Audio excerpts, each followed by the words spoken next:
Hi, everybody. I'm Cynthia Garrett, and welcome to this kind of different episode of the Cynthia Garrett podcast. I just want to take a minute to address some things that I think need addressing, especially because a lot of the hysteria Right now, that I I know see too. out there on I've never social had it red media so much in my post life. this election, and I even in know. my own You gonna see. family, to We'll be see me still real, scream go Trump in the a next lot one. of this hysteria is just, it's just not from God.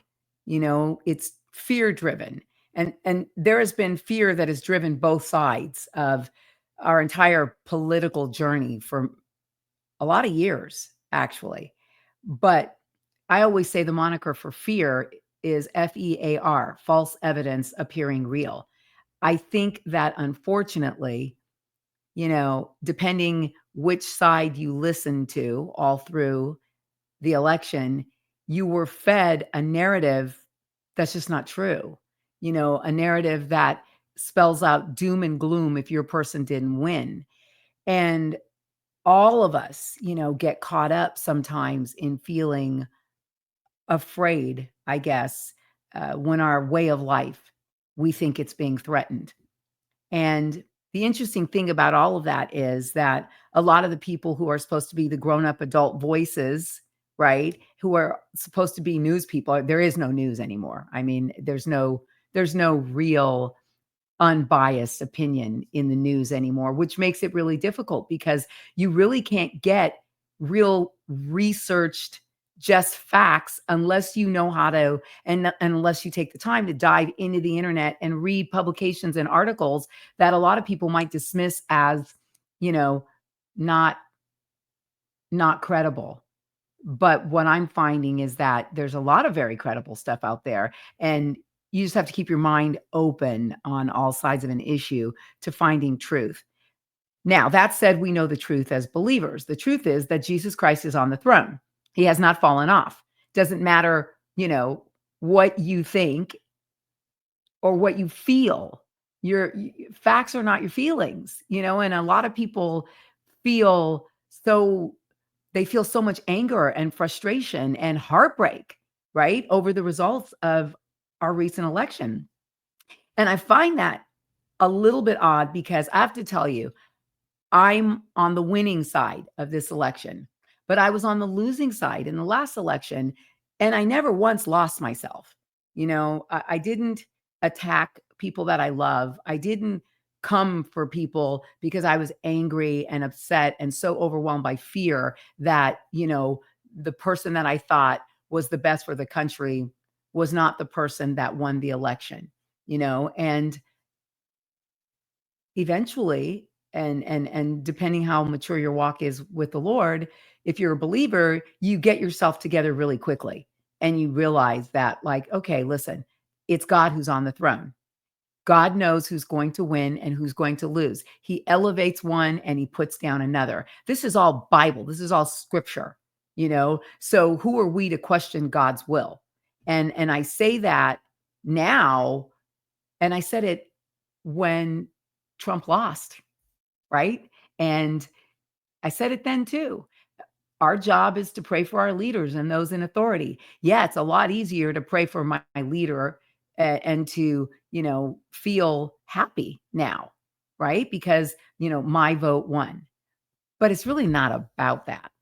So I want to take this moment to try to responsibly speak to a lot of my brothers and sisters and co-citizens, in this country that we all love about what you're feeling right now.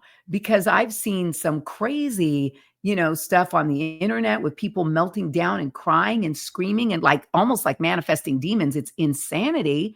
And I just want you to kind of pull yourself together. You know what I mean? I recognize that this moment may feel disheartening and may feel in some way unfair to you. I don't know how you find unfairness in it when a massive, overwhelming majority of the nation voted for the 47th president. And so the vote is in, and that's how democracy works. And we've been told that for 4 years. Anyone who felt burned or felt like the election was stolen last time or any of that, they were told, this is democracy, you lost. Get over it. So I'm just here to ask you for an open heart and mind as we talk about how to navigate this period, right? Together. Because I believe we're all together in this, and how can we as a nation begin to heal and unite and move forward? And I believe that this is a very unique opportunity for those of us who call ourselves Christians, and who are believers and people of faith to really, pour out love on people who are hurting. I know that, some people on the winning side are tempted to really, just laugh and tell everyone to go, jump off a cliff, because a lot of people got treated really badly by, people who voted differently than them. And on both sides.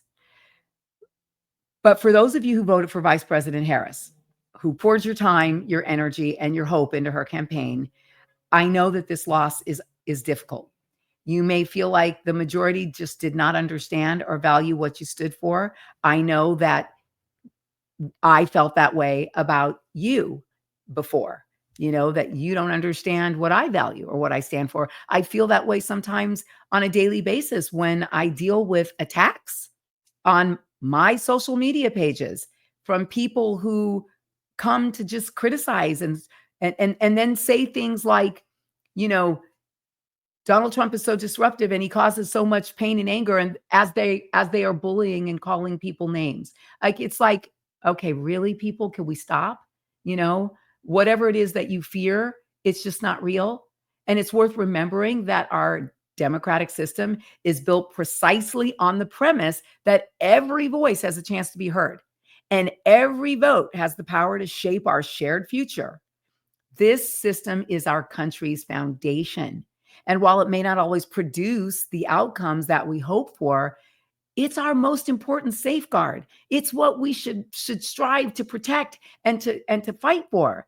Our freedom of speech, our freedom to assemble, our freedom to go to the ballot box and use our vote as our voice and our voice as our vote and elect the person that the majority wants to elect. This is what ensures that power does not remain concentrated and that change is possible and that democracy lives on. So if you are interested in democracy, then you've got to really get yourself together, because we just went through the democratic process and some of you lost and some of you won. And my greatest hope from a spiritual perspective is that we would all have the grace and the elegance and the kindness and the love to respect what just happened in this process and to respect each other. These leaders are going to be gone and change in 4 years, all of them. That's why we change leaders. That's why we have a vote. That's why no one can sit longer than 8 years. We don't have a monarchy where here's your king and queen and this is it. We don't have any of that. We have a process that ensures that there's a sort of change, when the people want to change. And people clearly wanted a change. They didn't want what was being offered to them by the vice president and this current administration. So what I'm saying is we got to accept reality and respect the process. And in a democracy, it is essential that we respect the outcome of a fair election, even when it doesn't go the way we wanted. This doesn't mean you have to abandon your values, doesn't mean you have to silence your voice or ignore the causes that you care deeply about. I'm telling you that you can still talk all the crap you want about me, even though my guy won and your girl didn't, because this is a democracy and I value what you have to say. It's the only way that we grow. I wish that we could talk to each other a little nicer. Like, you don't have to actually talk crap. And I've been guilty of it before, and checked myself on it, because it's important that we represent ourselves as believers with class and dignity and grace. And that does mean acknowledging the choice of the majority and making space for those who see the world differently than you do. So instead of viewing this as a loss, let's try to see this as an opportunity, as a chance to reflect, a chance to regroup together and refocus on what truly matters, not just to you, but to us too, and to the communities that you represent, and to your friends who voted differently than you did. Remember that democracy is not about winning every battle, it's about building. Bit by bit, we should be building towards a more united society, a society that more reflects what all the people want, not just what a small majority want to agendize and indoctrinate other people in, or other people's children, which had a lot to do, I think, with the outcome of this election. You know, I'm a ferocious mama bear. When you start bringing your agendas into the classroom and, you know, telling parents they don't have control and telling children that they can essentially transition their bodies and mutilate themselves without anyone telling the parents or cluing them in, you kind of lost me at hello. And the cultural social wars that I think have been focused on are not the right wars that we should be focusing on. They're just not. If you believe certain things, you should live those things in freedom in your own home with respect from me. I don't believe in pronouns. I believe that God created them in the beginning, both male and female. But if you ask me to call you something, I'm going to respect you and love you and call you that thing. But when you come and demand that I put aside what I think is truth and reality that science has established, then you're asking me to pretend with you. No, ask me to respect you and love you. Then you'll get what you want. But don't ask me to pretend with you. That's not cool. Because then you're asking me to pretend that what I believe, I don't believe anymore. So, each of us has a role to play in ensuring that, the divisions that have been caused not just by this election, but by the last one and the one before, and all of this stuff that has stirred us to pull apart, stop. Rather than retreating into echo chambers of anger and resentment, I'm begging you, I'm begging all of us. Let's try to embrace this as a chance to listen to each other and to understand the reasons behind our differing perspectives. We need to turn anger into positive action. Okay. It's natural to feel anger in moments like this. And I really do feel, I feel your pain. My adopted son is from Chicago and, which went largely for Harris. Right. And he said to me, Mama, a lot of, my family in Chicago they're hurting. And I was like, why? I believe the economy is going to be better. I believe their children are going to be better off, right? I'm giving him all of my list of what I believe that I believe is going to be better for everybody. And he's like, yeah. And I believe you're right, Mama. I voted like you did, but they're hurting. Black women are hurting. Women are hurting. Some young people are hurting. Now, the media is only focusing on those who are hurting. They're not focusing on the high schools across this nation that were cheering and the high school kids who were crying and cheering because their guy won. I have clip after clip after clip of my old alma mater cheering and running through the school courtyard because their guy won. And that's a high school in California. But anger, right? Anger can be either destructive or constructive. Destructive or constructive. It's all in how we use stuff. It's how we channel it. If you let anger drive you to isolate yourself and to blame others, which is really happening, like the blame and the finger pointing going on right now is crazy. Because if you do that, you're just going to become bitter and you're never going to get to an understanding of why it is that maybe you were thinking incorrectly or your party lost or some mistake happened in your life. This isn't just about the election. This is about life. Anger can fester and it'll only open and deepen wounds within our nation and within yourself. So if we can harness that energy, right, and channel it into actions that actually uplift and educate and connect, we need to connect with each other. And if we can do that, we can all together become a force for positive change, no matter who sits in the Oval Office. Because honestly, I think all of you, no matter who you voted for, have forgotten that we, the people, in order to form a more perfect union, established justice and ensured domestic tranquility, right? So, like we, the people, they work for us. When did we start kowtowing to them and doing what they dictate that we do? When? It's cuckoo to me. I don't care who you are. I'm going to vote for you because I think you're the most, you know, the less worrisome choice and the most aligned with my biblical faith values. That's why I vote. Period. And I try to vote sensibly. How will that in my desire to love others as I love myself, how will this better other people's lives? How will it better my life? I can only do the best I can, right? To make my choice. But a lot of people I don't think are doing the best that they can. I think a lot of people in this country and in other nations are just sheep. And Jesus told us all about sheep. Sheep need a good shepherd. I only know one good shepherd, Jesus Christ. All the rest of them are just men, and they're flawed men and flawed women. And we're all out here doing the best we can to figure out how to put these shepherds in positions so that they shepherd the values that we find, the most valuable. It's rough. It's rough. And honestly, I think if all of us remembered that the only shepherd who should be on the throne in our lives is Jesus Christ, we would not be feeling extreme happiness or extreme sadness and anger. You know, Consider, for instance, right? Go volunteer with local organizations that serve the causes closest to your heart. If you're passionate about climate change, join an environmental group.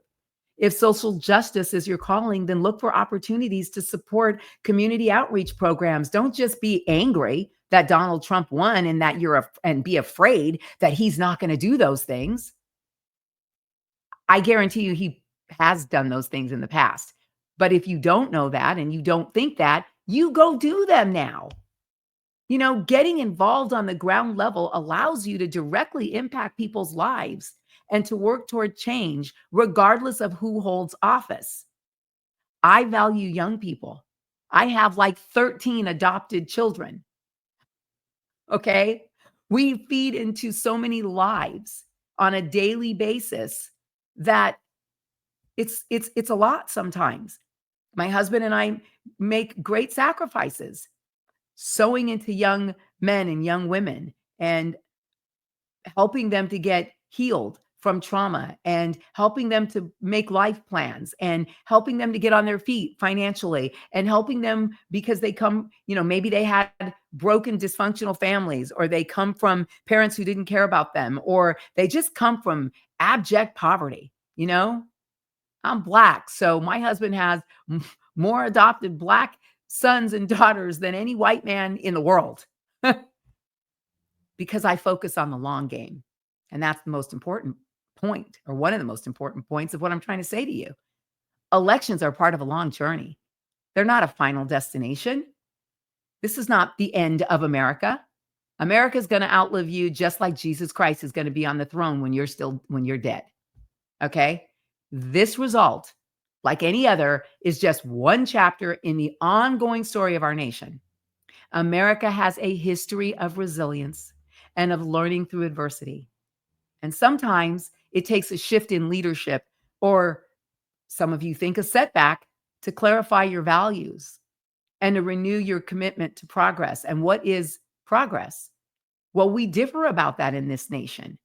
And if you want the other side or other people to understand what your idea of progress is, formulate, a sentence, write a paper, write an article, like talk to people, share. Don't just scream at cameras and break down in tears and like freak out. It's cuckoo. It's cuckoo. You know, it really is. And I'm telling you that on a spiritual level. Like, we serve God, we don't serve man. Period. And I'm saying that to all of you. This is an ability for Christians also to not make Donald Trump, you know, Lord of the throne in your life. Put Jesus on the throne in your life. Let God be on the throne in your life. And I promise you, your life will be good. It'll be better. And then, when a candidate wins like Trump, who you believe, as I believe, supports your values, it's even better. It's even better. So I think you should use this moment as a chance to reassess what you care about and to deepen your understanding of people and issues and to prepare for future opportunities to advocate your point and your opinion. You know, re- Life is not a sprint, it's a marathon. And every voice running the race counts, right? And meaningful change takes time and patience and perseverance. Hey, look, who has been more patient and taken more time and persevered more than Donald Trump? Nobody. Nobody. I mean, as I see it, this is a man who could be sitting on his golf course in his 100, $200 million, mansion on the ocean, having a great life with great grandchildren and a great family. And he didn't need this junk. I have, okay, I'm going to say it. I don't know why me, this little black girl, you know, from LA, has known so many billionaires in her lifetime. Um, and I guarantee you, some of them have had been asked to run for office in the past. And I'll never forget my dearly departed friend Teddy Forsman looking at me one day at lunch in his home in Aspen, where we spent holidays with our kids and our friends, skiing and hanging out and talking. And I adored Teddy. And I remember when he got the call to, hey, will you run for office? Run for the Senate and then, make a presidential run. And I was sitting there, I was so excited. I was so excited that I called him senator from that day forward through the next years of our friendship relationship. And he looked at me and he was on the phone with Colin Powell. Okay. And he said, yeah, no, thank you. And when he got off the phone, a phone call that I feel I was honored and privileged to listen to, like, whoa, he got off the phone and I said, what is wrong with you? Run for office. And he was like, Countess, I don't want to do that. I have a good life. Look at my life. Why would I want to open myself up to the criticism and the condemnation and people's ugliness, people who don't even get involved to help other people. They just criticize and complain. And I was like, whoa, whoa. And I've never forgotten that conversation. I mean, I wanted a friend, who was in office. He wanted his life and his friends like me to be able to just have normal holidays and raise our kids. And I have so much respect for that. But it also has made me respect Donald Trump through the last years of this journey, watching my nation, because I know what it's like to live the life that he lives. I've been around it. I've had friends who lived it and live it. There's no reason why I would sacrifice my cushy, cushy, cushy to take what he's taken. No way, including 2 assassination attempts. Waking up every day thinking you did this because America needed you and you were gonna help your country. And then on the second you're sworn into office back in 2016, the attacks start. Just vicious attacks, lies. And then the media calls you Hitler and a fascist, so much so that there are crazy people out there who just want to kill him, thinking they're doing some service to the world. It's sick. And I'm ashamed of the media that I've been a part of my whole life for propagating all of this mess. I'm ashamed, you know? We need to keep our eyes on the future, and we need to, you know, if you're one of the people stuck in disappointment of right now, you gotta get out of that, because your long game will not exist if you let the anger and the fear of your short game consume you right now. It's true. Apply that to anything you're going through in life right now. Forget the election. You let your short game eat you alive, you have no long game. You won't be around for the long game. Your values and your voice and your thoughts, they'll all die with you.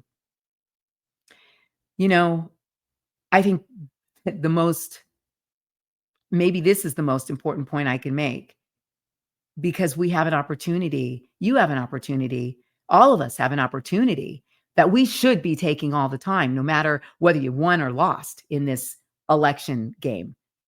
We can learn from people with different perspectives. I mean, how dare we not be striving to learn from people with different perspectives? I mean, there used to be a time when town halls were about getting all these perspectives and talking to people openly and seeing how the other side feels. Now, town halls are just echo chambers to push your agenda, whatever your agenda is. And I don't know, my mom, who does not agree with my vote, and I adore her and I support her vote. She raised me to be who I am. She raised me to be a very strong, well-researched, well-read woman of God. The things she exposed me to are why I am who I am today and why I stand in my truth today. And I'm saying what I'm saying to you today. One of the most challenging yet rewarding ways to move forward is to listen, like truly listen to the people that voted differently than you did. I have a couple of friends, not a lot, but one or two that they don't speak to me. And they've never even asked me who I voted for. They just assume. They never asked me why. They never asked me what was going on inside of me. They just put me in a category and assumed the things that I should assume as a Black woman, you know? It's so offensive. I was at an event talking to a woman, a young woman, a woman I hadn't seen in 20 years, 25 years since longer than that, since our college days. And I always found her to be such a beautiful, cool, great girl. And she went on for 20 minutes to me at this event a few months ago, assuming that I was voting for Harris and saying things like, you know what I mean? Like, as a woman of color, it must be this and it must be that. And she went on so long that I finally stopped and I said, "You know something? I need to stop you because right now you're really racist." And of course, she almost fell apart because that's the last thing she thought she was, or is a racist. But I said to her, "You spent 30 minutes talking at me, assuming that I must be voting for the Black woman because I'm Black. You've never asked me who I'm voting for. I haven't seen you in 25 years. You haven't said to me, 'Oh, you have a son? That's your son? That 6'5" drop dead gorgeous kid over there?' You never said anything to me. You just assumed who I am. And that was offensive. And that's racist. And a lot of that has gone on in this country. And I'm sorry, this word Karen gets thrown around. Well, that was very Karen-like behavior. And when I said to her, and she said, 'Why do you say that?' I said, 'Because I'm voting for Donald Trump. And you just assume I'm voting for Harris because I'm a Black woman.' So that's the truth bomb." Her head exploded and she didn't talk to me for the rest of the evening. I all of a sudden became someone different than she projected. And that wasn't really fair. And it's not fair to do to people. I have friends who vote all kinds of ways. I have straight friends and gay friends and I don't think I've known a couple of trans people.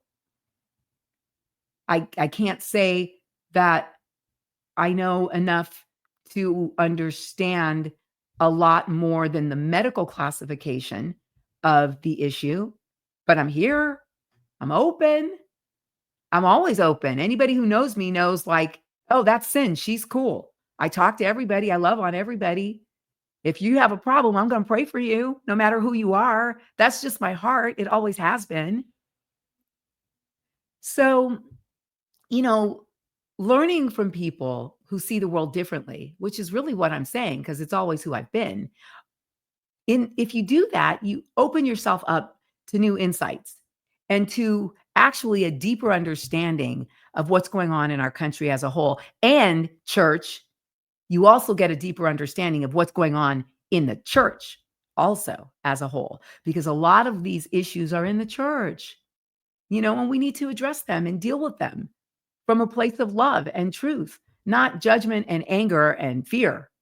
So I encourage you to consider setting aside some time to talk with friends and family members or colleagues who may not have shared your choice in this election. You know what?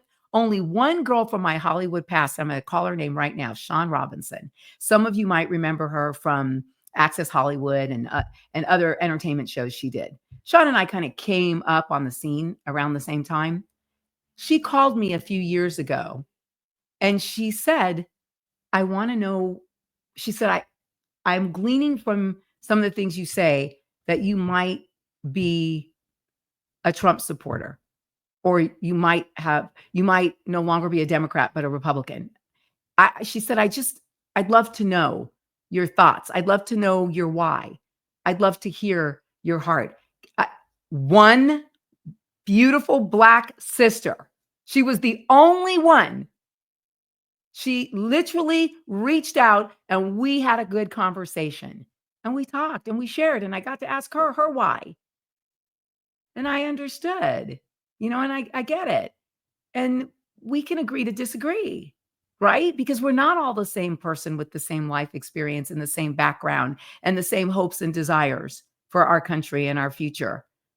And we're not all Christians. And I sold my life out a long time ago for Jesus Christ. And I am, you know, seeking to live every day lifestyle Christianity. And it's not a bad thing. And in that, there's room for me to hear you and to love you. So ask people about their hopes for the future and share yours too. I mean, these conversations can truly, admittedly, be uncomfortable, but they're vital.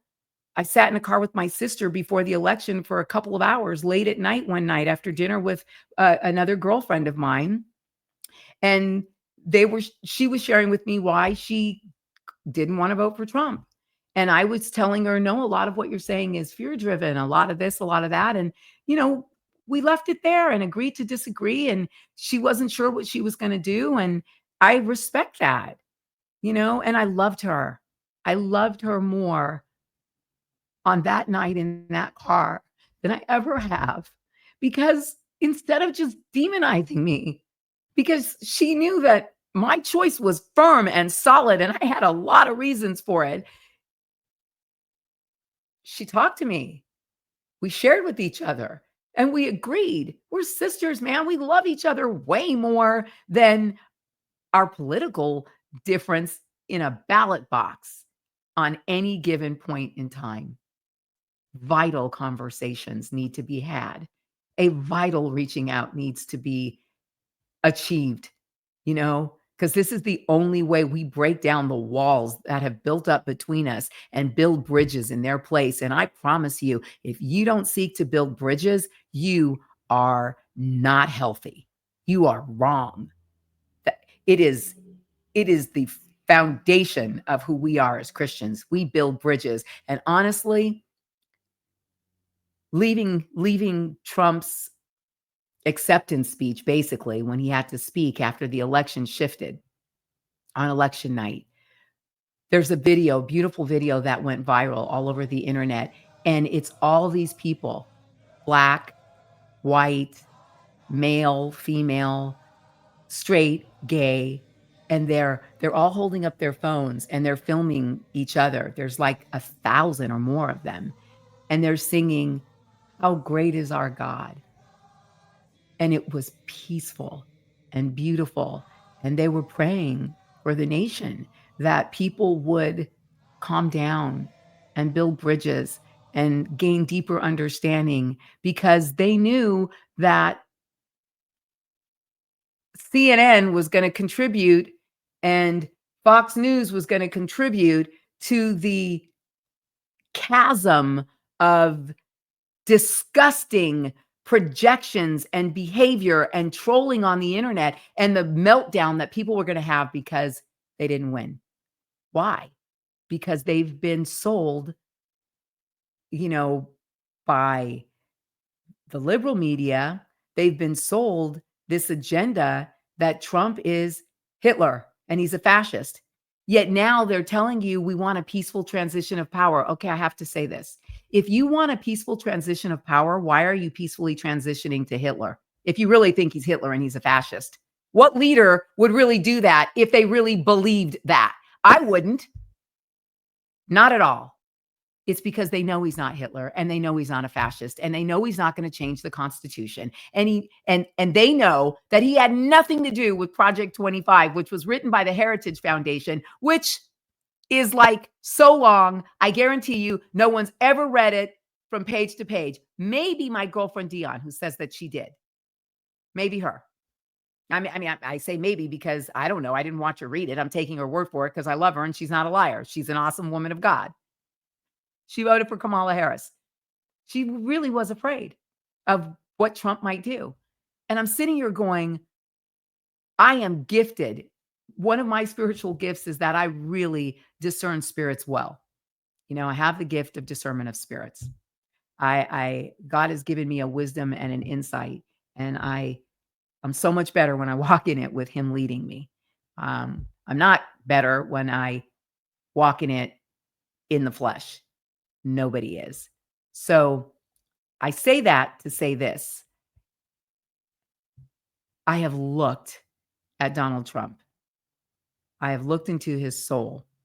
I've even looked at the court case against him, for assault. And it never would have gotten in front of a judge if he were not Donald Trump. And I'm an attorney by education. So I'm telling you that is my legal opinion. It's also my opinion that, unfortunately, my sister and I grew up in a house full of boys. We have 7 brothers. And when they demonize him because of the way he talked, the locker room talk from 30 years ago, it's really a joke to me to hear anybody go there, especially men, because I came up in a generation, especially in Hollywood, where I heard so much inappropriateness from so many men out there who are talking so much mess about Trump, like men like De Niro and people like this who were just gross. They were man pigs is what they were. And you just, my generation of girls, you learn to brush your shoulders off. You learn to deal up, you learn to move aside when the actual assaults came. And in my meeting of Donald Trump, he was never that way. He was always respectful. He wouldn't even probably remember this little black girl who agreed to have dinner with him and who, when I said, I'm not really interested in anything more than being friends. I have a boyfriend, but I'm just starting in Hollywood in my career, and I really need your friendship. I really need you to show up at my events here in New York, and I really need to be able to interview you because I need juice because you're the man. You're Donald Trump. And he laughed and he said, okay, kid, you got a friend. And he did show up for me, and there are a lot of stories out there like mine, a lot of them. And I'm skimming and glossing that story really quickly because it's not important to what I'm trying to say. But it is important for you to understand that there are more sides to every human being than what we often give them credit for. And it is important, if you call yourself a Christian, to understand what Jesus said when he said, let those of you without sin pick up the first stone and cast it. None of us are perfect. All of us need a savior every day. And we're supposed to be praying for each other to grow up and mature as we journey along As Jesus says, as it says in the Bible, be ye continually transformed by the renewing of your mind in Christ Jesus. I am asking you to renew your hearts also. So again, you can learn from others with a different perspective. You can set aside time with people who voted differently than you to talk and to share and to get the anger out of the equation. Anger is such a lowbrow, immature emotion. And fear is from hell. It is from Satan. It is the lowest of the lowbrow emotions. Why? Because fear is the opposite of faith. Fear is false evidence appearing real. Faith trusts that God is on the throne and that his will has been done and will be done for this nation. If we focus on our common ground right now, we're going to remind ourselves that we're all a lot more alike than we are different. And I wish that the women on The View would get this point. I wish that the immaturity that I see with, I'm not going to say his name, and they're misogynists, Sunny calling an entire race of people misogynists and not even listening to her own co-panel member. Like, honestly, Joy Behar, who has said some really hurtful, offensive things uh, to Christians in what she has said in the past, actually said the most intelligent thing after the election. She was like, the democratic process just worked. That's it. It's over. He won. We lost. We got to get over it. What they didn't say clearly, and what they need to focus on, the news media really cared about this nation, then they need to make my final point. And that is that we have to let go of bitterness and embrace peace. Because bitterness is a really heavy burden to carry. And it's one that ultimately hurts you and everyone around you more than anybody else, right? Harboring resentment or holding on to the past only prevents us from moving forward. But letting go of that bitterness, even when it's hard, is an act of strength and not weakness. You got to find ways, brother, sister, Democrat, Republican, independent. Find ways to cultivate peace within yourself. For Christians, it should be about diving into Jesus. If you don't believe in Christ, I don't know where you're going to find that peace, but you have to. And for all of us, it could be about journaling or meditation or prayer, or simply go take a walk on the beach and spend some time in nature. But recognize that healing starts within. You got to embrace peace in your own heart. You got to set an example for others by doing that. And then when you do that, you do become a source of calm and hope in times of unrest. And I guess lastly, but most importantly, really is to remember our shared identity as Americans. Remember that we the people. And at the end of the day, our differences pale in comparison to what unites us. We're all Americans. We're not the breakdown of our vote, the Black vote, the Latino vote, the Christian vote, the gay vote, the trans vote. Like, we're none of that. We're all Americans. And one side focused only on that and not enough on the fact that a lot of us, I heard a guy say it on the news, a Black journalist on Fox News said it the other night. See me as an American, please. I know how to deal with me as a Black man. I know how to deal with me as a Black woman, right? But I'm an American. This is an election. Let's focus on what it's going to take to make all of us, at least the majority of us, be able to peacefully coexist, to have food and food on our table, feed our kids, money in our pockets, rights as parents over our children, and like, these are like basic things, guys, right? These are basic things. So we're all united as Americans by the dream of a better tomorrow and the belief that every person deserves the chance to live. We are all united in that. No matter who holds the highest office in the land, we all have a duty to stand by one another, to support each other, and to work together to build a much more just and prosperous and harmonious society. And as we move forward, please let us promise to do it with kindness and respect and humility, no matter who you are. Let us commit to speaking with love and to listening with empathy and to choosing compassion over division.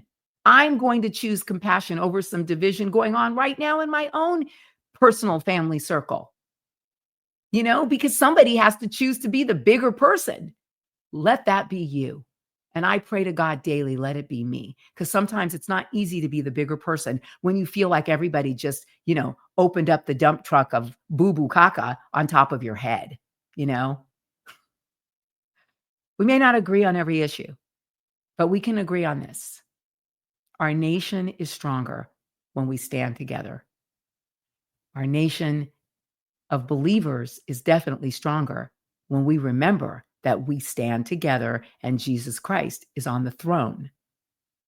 Let us be the generation that shows the world how to choose unity in a difficult situation where some of you didn't agree with the massive, overwhelming majority of what everybody else agreed with. Let us choose that over discord. Let us choose unity over discord and arguments and pain and anger. Let us choose unity and progress over stagnation.